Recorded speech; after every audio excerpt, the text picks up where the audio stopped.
Seasoning and oven burn-off. Seasoning is an important first step when using cast iron. Seasoning forms a natural, easy-release cooking surface that helps prevent the cast iron from rusting. It may take a little extra care, but well-seasoned cast iron is more durable. To season open-top burners, remove top grates from the range top to carry out initial seasoning. Do not season the grates while installed on the range top. Once grates are removed from range, apply or rub in a light coating of liquid vegetable or spray-type cooking oil to each grate.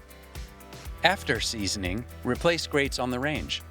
Turn on all open-top sections to low and allow to burn for at least 15 minutes before using pots or pans on the range top.